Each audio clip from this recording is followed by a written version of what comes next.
Ladies and gentlemen, welcome to the Tradesman Experience. This is the podcast built by tradesmen for tradesmen. My name is Josh, and in the studio is Mr. Greg Giroux. First time this year. I mean, I talk to you all the time, but glad you're back on the podcast. Yes, glad to be back. We got to make this, I think we say it every time, but we need to make this a recurring event, getting you on here. Technically, this is your podcast, man. So yeah, I know. So my fault. Got it. Check. The countless hours that we spend together in a day isn't enough. We've got to do this as well. But we're gonna dive into some topics. I've mentioned a lot of different books on here, and we're going to talk about one specific. Before we do that, we have some coaching announcements coming up that I want to talk about. One is the 2-day business builder. Listen closely. We are only having a fall event this year. There is no spring 2-day business builder for 2025. I'll tell you why in a second. But we are going to have one in the fall. The one in the fall, dates will be coming out, but it's going to follow the conclusion of all of the boot camps for the year. And then we're going to have a live 2 or 3-day event. Greg and I are going to be working out the details. We decided that we wanted to change it up a little bit, kind of make it a little bit bigger maybe. I've got some ideas to run by, but there's no fall event. The reason being is... You mean spring event? Spring, yeah, no spring event. Sorry, yeah, fall event, no spring event. Yeah, thank you. I'm going to be doing a 1-day event, and this is what we're doing. Kind of, I don't want to say in place of the 2-day business builder, but I'm going to be doing a 1-day event down by Houston in April with 2 other speakers. Greg will be there in attendance, so you'll get to meet Greg in person. He'll be in the audience, but the details are going to be coming out as soon as we get everything finalized. Tickets are going to be coming on sale, but that is going to be a 1-day event. It's tentatively scheduled for April 9th right now, which is a Wednesday. So we decided instead of trying to do that plus cram in the 2-day, we were just going to make a better 2-day event in the fall, and we can focus on the 1-day event in the spring. Other note about the coaching is our next boot camp opens in April as well. Mm-hmm. We're rolling into week 5 of this boot camp. The group that returned and the new candidates, the new members that we have in the boot camp are fucking awesome. Like, this boot camp is agreed fire. It is fire. It's so easy to run over on time because of Josh. Yeah, mostly. Okay. The questions, though, man, the questions. The questions are getting better all the time. Solid, valid questions. And a big shout out to Kyle at Ramona Metalworks. That dude adds so much value to the group. Hell yeah. And I always love. I pick on him a little bit because we're friends, but he takes he's got such great insight. Him and Taylor, they're partners and run their business, but I appreciate and the married. Yeah, it's a pretty great combination of Absolutely. A life that they have, but I'm very thankful for them. So we're going to be opening enrollment for the April one coming up. You're going to see a lot of marketing, but you guys got to get signed up if you want to be around people experiencing what you're experiencing. You get to bounce ideas. Greg and I host a live Q&A every Wednesday that you are enrolled in, plus a bunch of other benefits. So our next one is going to be kicking off in April.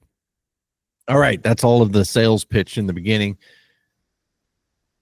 I have not gotten more feedback about a single book that I have discussed on this podcast, Greg, than Dan Martell's Buy Back Your Time. Amazing book. When I started putting together this conversation in my head of how I was going to navigate this, it dawned on me driving into the office one morning. I thought, well, Greg is the one that introduced me to this book. Greg's been coached by Dan Martell, who better to have in this conversation about the book than Greg Giroux? So when I had pitched you this idea, I wanted to talk about this because that book has been astronomical in changing my way of thinking. I won't speak for you, but changing my way of thinking. I agree. And really being conscious of what my time is worth. So I'm interested, what were some of the big lessons or takeaways or the impact that that book had on you that led you into the coaching with Dan? Most of it is what you just said. It was the impact of what is my time worth? I just come to work every day. We all come to work every day and we just do what we need to do. We're spread so thin and we're trying to get so much done and we put so much effort into things that we could delegate to people to increase our value. And where it really hit me is when Dan talks about how you're actually robbing from somebody because there's somebody out there that loves doing what you hate to do.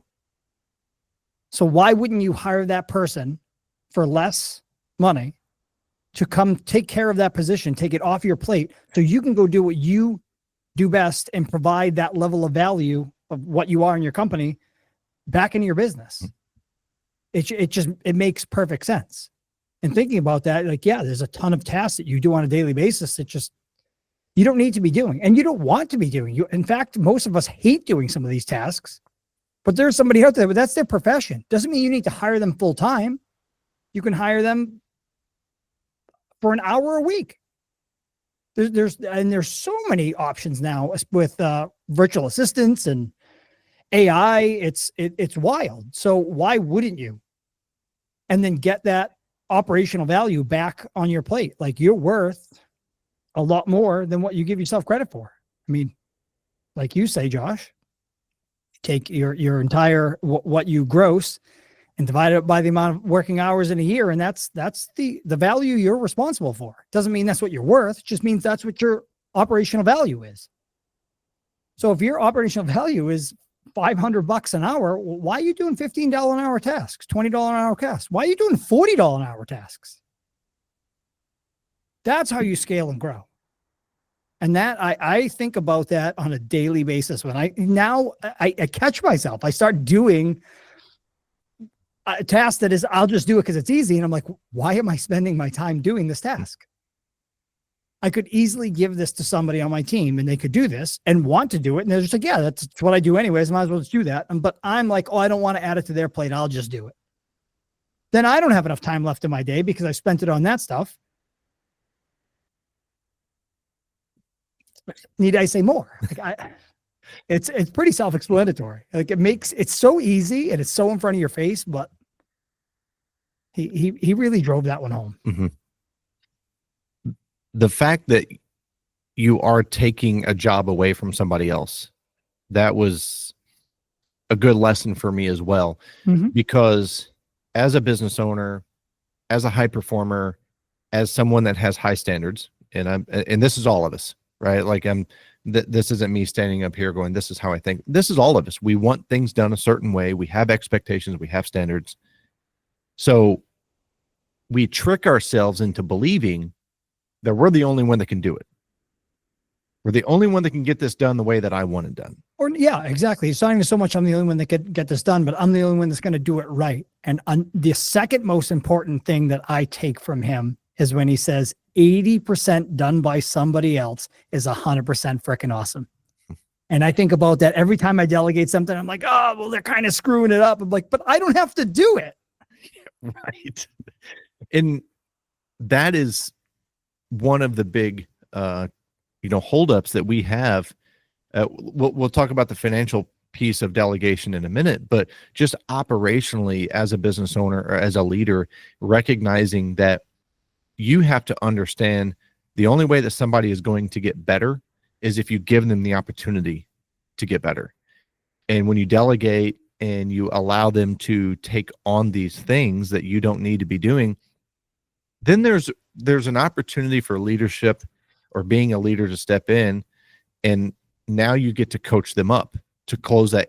So if they did it 80% as good as you did, Well, now you get to work with them as a leader a little bit of the time to help them improve that 20%. And that's The the secret, the little bit of time. the little bit of time. The other thing that you have to let go of is your ego of believing that you're right and that your way is the only way. That's a tough one. Oh, I said it as simple. It is very difficult because we know that the work that we do provides the identity for who we are and the brand that we're building.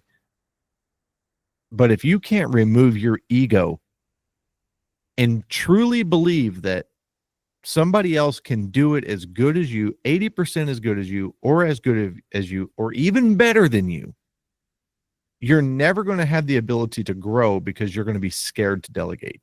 Can we touch on that piece? Mm-hmm. There's been tasks that I think that I'm the best at.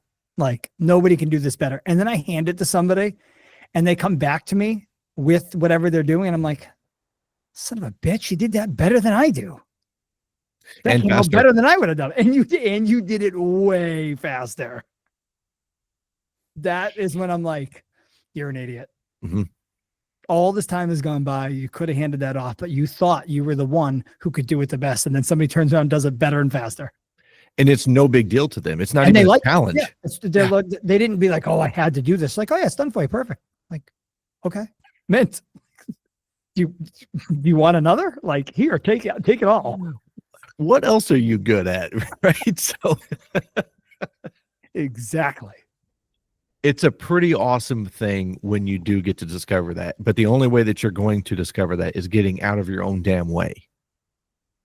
You have to put your ego aside. Allow your ego to drive your commitment. Allow your ego to force you to get out of bed in the morning, to be the first one at work, to get the things done that need to get done. Your ego can't get in the way when you are working to build a team and delegating and trying to grow your company or your brand or your revenue, because now it's a limiting factor. Do you think it's always ego though? Or do you think some of it, from my perspective, do you think some of it's fear? Because Okay, for me, so I don't have an ego. I'm not, I don't think that I'm better than anybody else. I'm afraid that I'm going to give it to you, or I have been afraid that if I gave something to you and you fucked it up, that I'd be in trouble or something, the world would end. But the reality is that I fucked up plenty of stuff. I've made plenty of mistakes. And then I have to deal with all of it. So why not take a chance on somebody else? I think that's my point to this, is like taking that chance. That's the fear, right? Like I'm taking a chance on you. Like, I'm going to give this to you. You can try it, but if you screw it up, like, I have to be willing to accept that. And then again, be a good leader and course correct them. But historically, it's just like, I'm afraid to give this to you. It's easier for me to just continue to do it that way. I don't have to worry about you screwing it up. what are you ultimately afraid of? It getting done wrong and losing money. Okay. So two pieces there. One, the metric of money takes longer. We use more material. There's rework. That is absolutely a factor. Or you did something with a document that caused some sort of disaster. Right. It could be anything, right?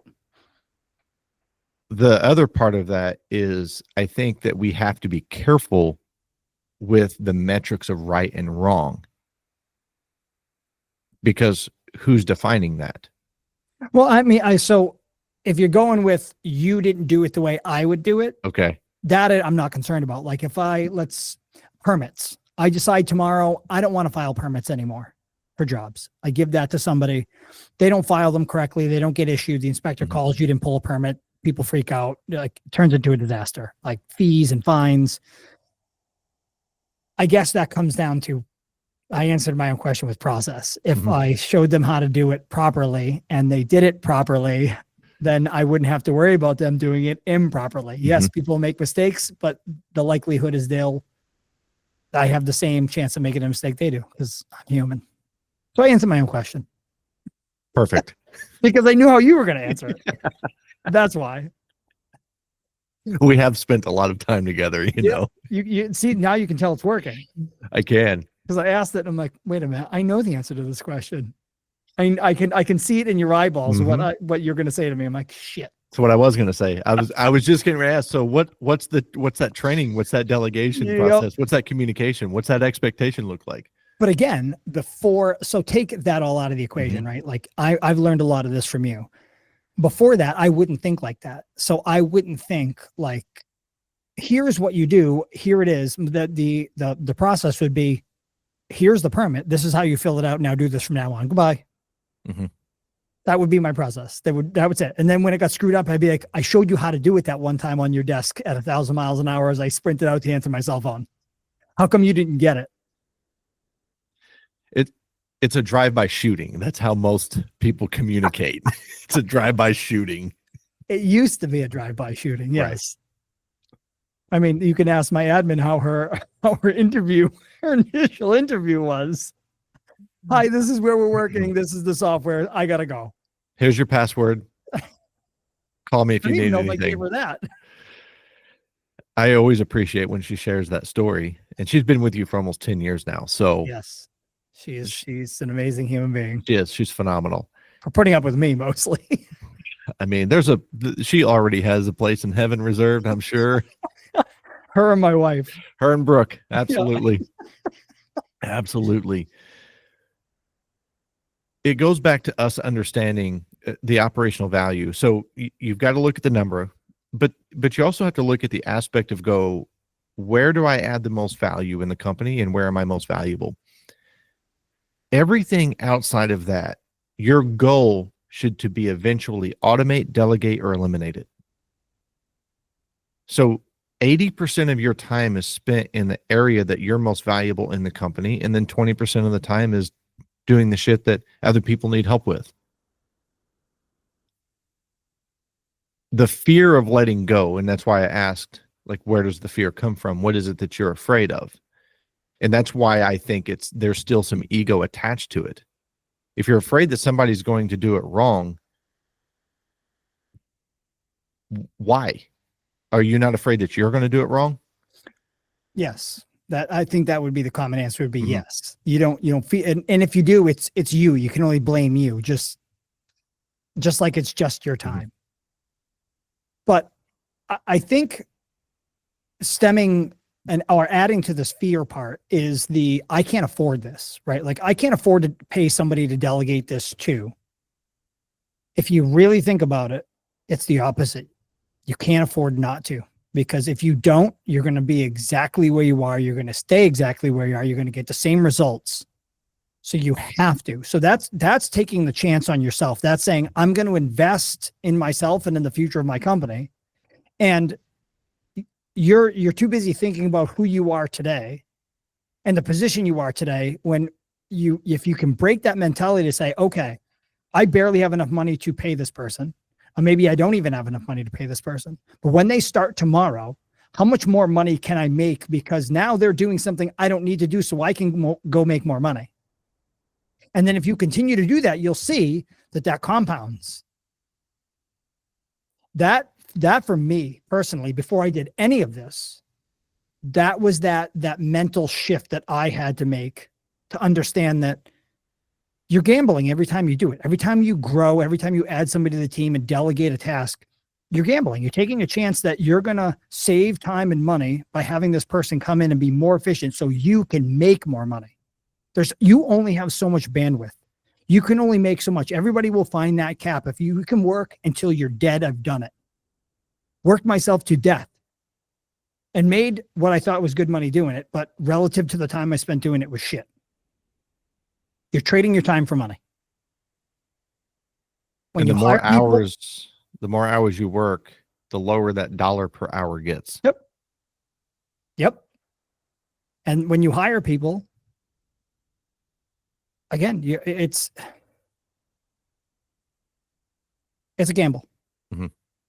But most of the time you'll win if they're managed properly. Well, which, again, I've learned the hard way. I've done this. I've gambled and said, why isn't this working? Because all of it stemmed back to the wonderful word of expectations.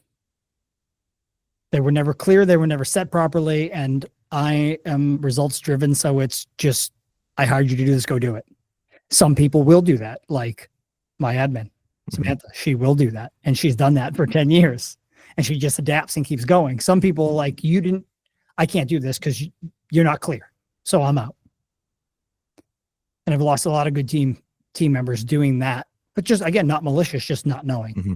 So again, all that ties back to the fear, because it all starts with, I have to now take what I think I can only do and hand it off to somebody, hoping that they will do it mostly right. You got to take that chance. Mm-hmm. There's two things that people need to be conscious of. One is they have to give themselves permission to fail, which is very difficult, especially when you are the one responsible.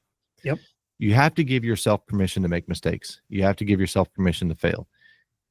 And the second thing is you have to give other people permission to fail and make mistakes. You just have to understand that shit's going to happen. Mistakes are going to be made. And if the fear of mistake or fear of something going wrong is the limiting factor in your ability to grow, expand, or delegate, or hire someone that really wants to do the job that you're holding on to, you're never going to do anything other than trade time for money. So you have to just be open to the fact that we're going to figure a lot of this out as we go. When you buy tools, you get better with the tools. You figure out different ways to use them, what they're capable of doing. Systems, operations, people, company, it's all the same thing. You're going to get better at it. But you're not going to get better at anything if you're holding on to everything because you feel like you have to be the one responsible for that thing. You know what's better than being responsible for that thing? Being responsible for the people that are responsible for that thing. That's a more fun job. That's a lot more rewarding and fulfilling than being responsible for the million tasks that you have to do as a business owner every day, every week, every month. And so, yeah, go ahead. You got to add to that task delegation that it's not just the task that you're giving them. It's the responsibility. It's the authority. That is critical. Otherwise, it's just, here's a task, do it. Here's a task, do it. Task assignment. That doesn't work either. Ask me how I know. I was actually going to ask you, because even in the boot camp last night, when I brought it up, you raised your hand of being guilty, as we all are, but being guilty of assigning responsibility without authority. Yep. I've done that. And it's almost, depending on, I guess, the person you have that you've delegated the task to and their personality, it's kind of hard to see that mistake, right? Like I've handed off so many different things to Samantha and she's done them well. But when it comes to making decisions on things that I know she can do, she comes to me and well, historically not anymore because I've given her now the authority. But previously she would come to me and ask me what I would refer to as a stupid question. Like, why are you asking me this? Because she didn't feel like she had the authority to make that decision on the company's behalf. And I'm like, so you know the answer to this question. Why are you asking me this? Well, I just wanted to make sure it was you. That means she didn't think that I had the confidence in her to make that decision without me. And again, I was just like, well, you're in charge of it, so I assumed you would just make those decisions. Well, there was no clear role or that wasn't defined in her role or the expectations. She just was like, okay, well, I can do this task, but I just do the task. Greg checks it off. No, you know how to do it better than I do now. You check it off. And now she does. But before, and I didn't know what that was. And it just became an annoyance is my point. I'm like, but you helped me understand that's that whole piece of like, oh crap, she doesn't feel empowered to make a decision. So what happened? What happened on both sides, your side and her side, when you did empower her with the authority that was equivalent to her responsibility? What happened? A lot happened. One, it was fantastic because I wasn't getting bothered with stupid questions. the decisions that were made were swifter, quicker. They impacted the company better because there was no delay in waiting for me to answer the question or to sign off on something. It was just happening quicker. The difficult piece for me was the identity, because it took so much from me that I didn't know what to do with the time. And I felt useless. And then I'm like, so now what am I? I own this business and I don't do anything. Like, what is my purpose? So I struggled with that. And we've had many conversations about it where I had to like reflect and be like, what is my purpose? Like, what do I do here? Like, I know I'm important and I need to be here, but do I need to be here? Who am I? What do I do? Because I started an electrical company. I'm an electrician, and I've been labeled as an electrician since I was a freshman in high school. 25 years later, I'm still an electrician, but I'm not. I am still a licensed electrician. I can go perform electrical work. Do I ever? No. I get excited when I get to, only because when I'm doing the work, it makes me feel accomplished. It makes me feel like I did something. I achieved something. I built something. Not because I actually love the work, and I do like the work. But again, it tied so tightly to my identity that when that pulled away, I was kind of lost. Like somebody just unhooked the leash and I was like, oh, okay. Like, do I stay next to you? Can I run? Is it okay if I go and play? Like, what do I do? And that honestly to me was one of the hardest parts. And it sounds so stupid because it sounds like, well, who the hell wouldn't want to have to do nothing? But you say that until you've built a company to a certain point, and then it's like they don't need you anymore. You need to feel needed. Yeah. Everybody wants to feel needed. And the truth of it is, and I think this is a good setup for what I want to talk about next, but the truth is they don't need you doing that job in the company anymore. That's what it really means. And I think this is an easy mistake for people to make, is when you have built a company and your identity is tied to all of that, and you've had this opportunity to buy back your time, you've hired, you've trained, you've got systems, you've built these things, and then when you're removed from that role in the company, that everything that you were tied to still exists. It's not dependent on you anymore. Dan talks about this in the book too. You have to step back and now figure out and really redefine your role in the company. And a mistake that I have seen is when people start to use Dan's book to buy back their time, and they get all of this free time, they fuck it up. And they're sometimes people become less productive. Sometimes people find ways to create problems so they can solve them in the company, so they still feel important. So that was going to be my final. Let me just grab onto that one for a second, because that was going to be my final piece to this. Is in this discovery of redefining myself, I started to notice my own patterns. And one of those patterns was I would come into the office. Remember, I've started this business from nothing. So I would wake up at 5 a.m. and I would work until 7, 8, 9, 10 o'clock at night. And I did this for year over year over year. That became part of my identity. So now when I come to work and I show up in an office and I really don't need to be there, like now I'm like, I need something to do, because I don't just sit still. I'm extreme ADHD. I have to be doing something. So I start poking my nose in my head in people's offices and checking in on them. And they're like, what the fuck?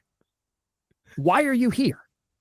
And I'm like, because I feel like I need to be here. When I'm not here, I feel guilty. They love it when I'm not here. Sometimes they even ask me now, why the fuck are you here? And I'm like, because I feel like I need to be. Please, they told you to not come in before what, 9? Yeah, they do not enjoy it when I come in before 8 or 9. Because they like slow starts and quiet, and I come in like the Tasmanian devil, all jacked up on caffeine, ready to conquer the world, lighting fires in everybody's office, and then running around with a fire extinguisher putting them out. So that is one thing that I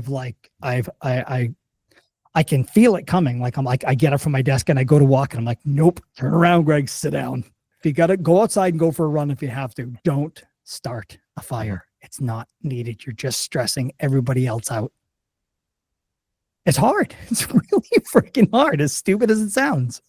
No, it's very difficult, again, because it's an identity change Mhm. within the business, and it's a role change within the business. And again, you've got to figure out And life. where do you add the most value? And one thing that I appreciate about you is I think you're a great visionary. I don't possess that skill. I'm not a visionary person. I'm a tacticianer. So, and every company needs a good visionary, so they can see into the future, they can predict opportunities, they can develop projections, and they can add to this thing, whether it's right or wrong. Like, you have to kind of brain spill onto the wall. But I think it's important that businesses have those visionaries, so you can see, hey, where are we going? What opportunities are there for us? Not in a chaotic way, and it's easy to fall into that as well, which is why you have to have the right people on your team and in your circle, and have that leadership council, so you can express these ideas, and then people like me can go, yeah, but we're not done with this one yet, so let's put a pin in that. I like it. Let's get really good at this, and then let's tackle that. It's a good balance. But defining the role that you, again, where are you most valuable in the company? You're not most valuable in the company being at the bar at 1:00. You're not most valuable in the company not being there and just spending all of the money. You still have a responsibility to fulfill. And even though your team doesn't necessarily need you there to make decisions for the day to day, what they don't want you to do is go out and wreck your fucking life because you have all of this time now. Mm-hmm. And I think it's easy for people that get bored to find bad distractions and can spiral. And then when you spiral as a business owner, you take everybody with you. Yeah. I mean, luckily I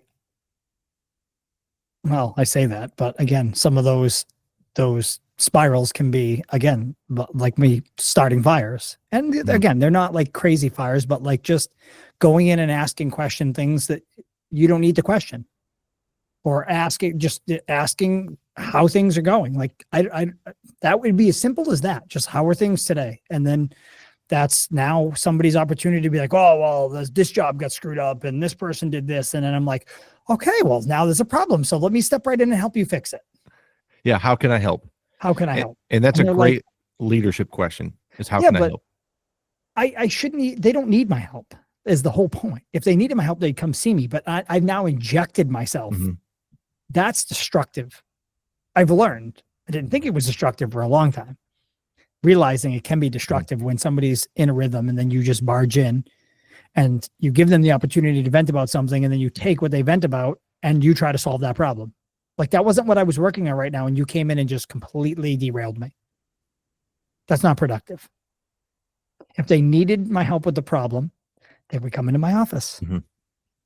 But instead, I go in their office and I amplify the problem. Historically. Oliver Twist. May I have another, sir? Yeah, I'm getting better at it. I'm still not perfect. But again, it's use of that time. So now I need to do something with that time. I don't want to be on a golf course. I don't want to be sitting at home. I don't want to be lazy. I want to be productive. I still want to work 12 hours a day because I enjoy it. I love creating and making things happen. I love being that visionary and coming up with new ideas. It's just, I need to learn how to use the right people to implement those visions, instead of just pouring into a meeting with a new idea or spilling it on my team. And they're like, oh, here we go with Greg again and one of his crazy ideas. So it's a lot. There's a lot of moving pieces to that. When you get yourself in a position that you can afford to have your time, and you've got an operations manager and you've got an administration position filled, and you have technicians rolling, and you kind of step into a C level position, whether it is CEO or CFO or COO or founder or visionary, just like we talk about with entry level positions, you have to sit down and you have to start to create that role. Because the other thing is everybody else in the company needs to know what your role is now. And something that I've mentioned before in delegation and leadership is if you've got a dozen people in your company, hell, if you've got 4 people in your company and you're the top operator, you're the foreman, the superintendent, the leader, the project manager, whatever, and you have a brand new entry level position filled in your business, that entry level position doesn't need to come to you with everything. That's not your role. If you've got a brand new position coming into your office, you know how many people they skipped to get there, how many processes they skipped to get there. They jumped over the entire chain of command and operations to come into Greg's office and go, hey, I have a question about this job.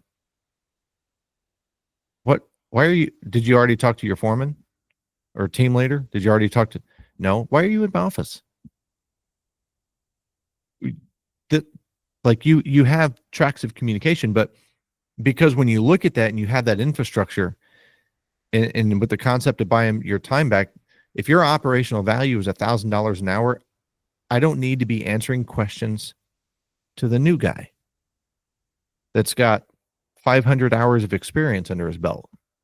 It's not that I don't want to talk to him, and it's not that I don't need to have a relationship with him. I just don't need to solve his problems. Right? It's a $20 an hour position. My operational value is $1,000. I don't need to make decisions for you. So that's another part of that identity change and being able to buy back your time and empowering people is they need to make decisions on the behalf of the company. They know what the expectations are. They know what the standard is. They understand the vision. They know what we need to be done. They need to be making decisions on behalf of the company with the team to get work done. They don't need to be coming to you for that. And if it happens multiple times, maybe that's a kind of a red flag that you need to evaluate your operations a little bit. But again, it has nothing to do with rank or title. It has to do with value. The operational value of every individual. There just has to be a chain of command. Now, if it's you and one other person, well, it's you and one other person. Your role is that person's team leader or foreman. You can't say, don't come to me because I'm the owner. You mean to Google it? I don't know what you want me to do here. You got to start somewhere, though. You do. And your first hire, in my opinion, is always the most difficult. And the second one is hard. And then the third one's different. And then by the time you do it 5 or 6 times, you start to get a little better. But the first hire is always difficult because when you look at this concept of buying back your time, you're going to have to hire somebody. Maybe it's a remote, maybe it's a virtual assistant, maybe it's a bookkeeper, maybe it's a part-time employee. Whatever it is, you're going to need to hire someone so you can delegate and get these tasks off of your table onto somebody else. One of the things that I get, Greg, is guys are like, oh, I work 10-hour shifts and I do my paperwork at night or on the weekends. Now, if you have no spouse, no significant other, no kids, no life, okay, maybe, right? Maybe you can do that for a while, but you're stealing from everybody else if you're doing that. Everybody, including yourself. Including yourself. You're stealing from your personal health, your physical health, your mental health. You're not removing yourself. A lot of that stems back to the I can't afford. Mm-hmm. I can't afford to do this. I can't afford somebody right now. I'll just do it in the interim. You're digging your own grave there. And you know what? You can't afford it if you're doing work and your bill rate is $75 an hour. How many hours would it take for you to go out and do work to pay for that position? Mm-hmm. Maybe you need to raise your prices a little bit. That immediately is going to improve your opportunity or improve your ability to hire somebody to start delegating to. With the first HVAC company, I didn't want to answer the phone. I never, ever wanted to sit in the office and answer the phone and run the schedule. And guess what? I never did. I would do it on an occasion if necessary, but that I never filled that role in the company. That was your job. It was never my job. It was my responsibility, but not my job. That was literally the first person we hired. The first person we hired was someone to answer the phone and manage the schedule. I don't need to be doing that. I have work to do. You tell me where to go, because I started out as a technician. It's like everybody else. I was in the van 30 hours a day, 8 days a week. I don't want to be running the schedule. I don't want to answer the phone. That would take away my ability to produce and do what I was good at. So that was the first position that we hired. And then we hired a technician, then we hired another technician, and then we just kept doing that. Busier, we'd get more work, we'd hire more people. We'd get more work, we hire more people. I'm oversimplifying the structure of it, but yeah, the necessity was that I didn't want to be doing those jobs. It dawned on me one day. I was doing maintenance. I think it was springtime. This is probably second to third year in the business, and we're on a rocket propelled mission here. I mean, we are growing and climbing. I'm doing maintenance on like a 2-ton air conditioner that was 5 years old.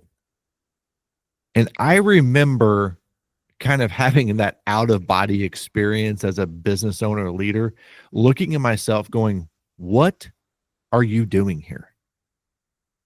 You're doing an $89 maintenance on a 4-year-old 2-ton air conditioner. We were doing close to $2 million in revenue. Why am I here? So I went back to the office either that day or the next day, and I sat down with Mama D and I said, hey, I don't think I should be running maintenance calls anymore. I said, it doesn't make sense to me for me to be on a maintenance call. I'm like, does that make sense to you? Because if I'm on a maintenance call, that means I'm taking away work from one of my technicians. And she was like, yeah, why are you on maintenance? I'm like, it's just because it's what we've been doing. Yep. We just do the work. Like, you do whatever it takes. And so immediately I stopped doing maintenance. And then eventually we got to a point where it's like, why am I doing service calls? But that's the mind shift. That right there is the point in which it happens. Because otherwise you'll wake up and you'll just continue to do the service calls, because that's who we are. We just go and get it done. We do what it takes to get the work done. You have to figure out that at some point, where is the most value? Is that working on that air conditioner for $89 worth what you're doing? Is it? You got to ask yourself. And if it is, continue to do it. Sure. Mm-hmm. Otherwise, think about how maybe you can step out of it.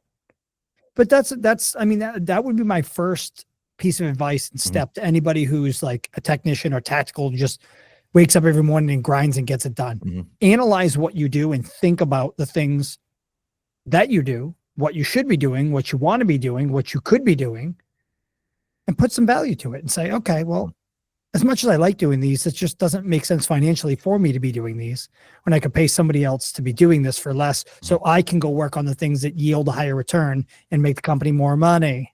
Mm-hmm. Therefore, you can afford to hire somebody. I think back, and I had multiple moments of that. I remember running a callback one day. We had a callback. I think we'd been there 3 or 4 times, intermittent problem. And same thing. I went to the service call, I fixed it, and I left, and I thought, that literally benefited nobody on my team. by me going and making that repair benefited no one in my company. So I'd come up with a plan, and I talked to my service department, and I said, okay, couple things. One, if I get sent on a callback, I'm going with the technician that has been there. If I go by myself, you guys aren't learning anything. The second part was if we've been to a call at least twice, if we've had 2 callbacks, I will go with the technician on the 3rd callback. And again, they were all like, oh yeah, that makes perfect sense. They're like, because I would fix it and then come back and try to hold court in the shop about what I found when I just needed to go with the technician in the first place. Now what I want to discuss is overcoming this perception. And we talked about it a little bit, but a lot of people are probably thinking that, well, if I'm not doing the work, what does my team think I'm doing? Or are they going to respect me as much if I'm not doing that job? That's one of those mind shift obstacles that you have to overcome. And we talked about it with your team and you getting out of the office, but if you've got a good team, they don't want you in their way. And you don't need to be out doing the work that they're doing to prove to them that you can do the work. You've already done it. And not that you've paid your dues, and if you get the opportunity and you want to go get some work done and you can afford that opportunity, that's fine. But you have to and the reason I'm bringing this up is if you think about a lot of business owners, like a lot of us, they started their business because they hated their previous boss. And so much of that narrative is, well, I was making that son of a bitch rich and fat, and I was working 12 hours a day, and he was in the office all day. So they have made this commitment that they're not going to be that individual. I'm not going to be the guy that sits in the office all day while my guys are out there sweating. Okay, like I can respect your pride. But if you're doing their job, you don't need them. And if you're doing the right job, you need more of them. If all you're doing is sitting in the office and fucking off, then yeah, you've become that guy. But I think that's part of the maturity in being in business that people need to understand is I know why you left. I know the complaints that you have. I had all of the same ones. And when you swing that pendulum so far to the other side, you're limiting your own ability to be successful and grow. Because I'm the electrician, I'm going to do the work. Cool story, bro. I mean, you literally left to start and own a job to do work for money. And now you have all of the risk, all of the responsibility, all of the liability. And you're hindering yourself because you refuse to be the boss that doesn't do the work. If you're going to buy back your time, if you're going to, again, put yourself in a position where you can grow and you can be more valuable, you are eventually going to get to a place where you don't need to be doing the work. And if you're really good at building a team, they're going to be better at their job than you are at their job.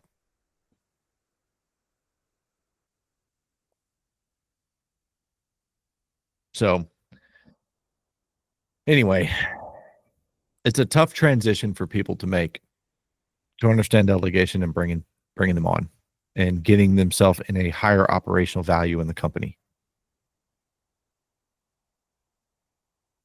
So let me ask you this question. When's the right time to hire somebody? Now. That's a good question.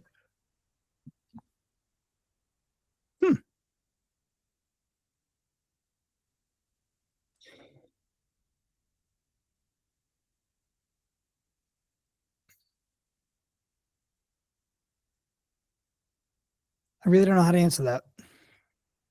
So I'll phrase it a different, because I know that's a very open, loaded question. There's a lot of pieces to that. Mm-hmm. So that's my question is, what is it that they need to know to be able to hire somebody? It could be how much you're working. It could be revenue. I would say most of it is just taking what you do on Dan calls it a time audit. Mm-hmm. Audit your time. Literally just write down all the things you've done in a day or a week or 2 weeks and cross out the ones that are not worth you doing and add them all up and see what that equates to. Because you're like, oh, it's just sending an invoice. It's just sending an invoice. It only takes me 5 minutes. Well, if you do it 50 times a week, 5 minutes times 50, that's somebody's freaking job. Mm-hmm. You could delegate that. And then think about, okay, well, if I gave all those 5 minutes back, because it's always just 5 minutes. If you added all that time and you took that off your plate and you bought that time back, how many more billable hours could you go do what makes more money? So I don't care where you are in business, what size you are, analyze your time. Analyze what you're doing in that time and see if there's a return. It's just an ROI on your money, on your time. If you can go make $100 an hour doing something versus spending the time doing an invoice that I know helps you make that $100, but you could pay somebody less than a quarter of that to do, well, you went and filled that time with making another $100. How quickly could you pay for that position? Doesn't matter where you are in business. I don't care if you're one person in the back of a Toyota Camry. What is your time worth? Mm-hmm. Analyze your time. And I don't care what craft or trade you're in. If you're charging less than $100 an hour to do anything at this day and age, reevaluate. If you're providing a service and a craft to somebody and I don't care what it is. I don't know of anybody in any industry that should be charging less than that right now. I agree with that. So yeah, if you're charging somebody $25 an hour because you're making 20 at your job and you're like, well, I'm making an extra $5 an hour. Well, yeah, you can't replace anybody with that. You're not valuing your time or you're not good at what you're doing. Sorry. Not sorry. No, I agree. There's a lot of reflection. There's a lot of self-awareness. There's a lot of auditing that needs to be done. That's it. With you and your operations and your time and your money. It's really understanding where you spend your time. That's right. And analyzing that and stop discrediting the 5 minutes. Or I just ran here. Or I just did this. It'll only take me 5 minutes. I'll just do it quick. It'll take me a few minutes. That is your problem. That is the problem. It's not the big things that consume my day, the hour and 2 hour long projects. It's the little things that stack up and compound. Something else Dan talks about and says is $1 million companies are not built on $10 tasks. Nope. So again, audit everything that you're doing, everything that you're spending money on, everything. You'll be surprised how much time you have available to make more money if you delegate some of these things. The recipe is audit, transfer, fill. Audit your time, transfer the stuff you shouldn't be doing, fill the rest of that time with revenue producing things that help and make the company move forward and make money. Audit, transfer, fill. Now, my closing question here as we get close to wrapping this up, Greg, is what have you learned being part of Dan Martell's coaching? How has that impacted you? I mean,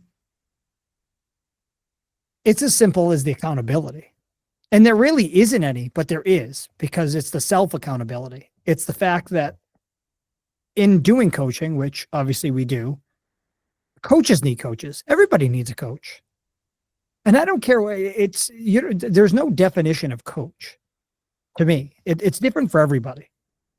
I just need that level of self-accountability. I need to know that somebody's going to be there to just tell me to shut the fuck up and keep going, or to stop crying and complaining, or anything as simple as that. Like, there's there's so many levels to it. It's what you want to get out of it and what you need as a person. There's, the biggest piece that I like about Dan is that he's just no bullshit. He just comes on. He doesn't care what you do. He doesn't care who you are. I know he's a nice, genuine guy. I've seen enough of his content to know that, and he talks about it and other people have talked about it. He's a good guy. I don't know him personally, but when he comes on some of these calls, he's no bullshit. He'll tell you straight how it is. And I'm like, son of a bitch, I needed that. And every time I have an answer, or I'm like, yeah, but you can, he's got an answer for it. And I'm like, shit, he's right. Stop trying to come up with excuses. That's what I get from it. You can make all the excuses in the world. No, I'm not Dan Martell. I'm not where he is. But he's the type to tell you that there's no excuse why you can't be here. You choose that. That's what I like about it. Mm-hmm. It's the accountability piece. And again, I just resonate with him, and I just feel like every time, and I sit back in the weeds. I'm in the dark. I don't ask questions. I just kind of absorb it all. And I walk away from some of those either pissed, depressed, stressed. Like, I'm like, son of a bitch, he's right. Smart man. Very smart man. Yeah. Well, my brain's also dead. So I think let's wrap this up and get out of here. We got a lot of shit to do anyway. We do. Yeah. If you want to learn more about the boot camp, go to the website at thetradesmanexperience.com, or just hit me up on Instagram at thetradesmanexperience. Send me an email at thetradesmanexperience@gmail.com. Thanks so much for spending this time with us. Get out there, get shit done. Be proud to be a tradesman. See ya. Thanks, Josh.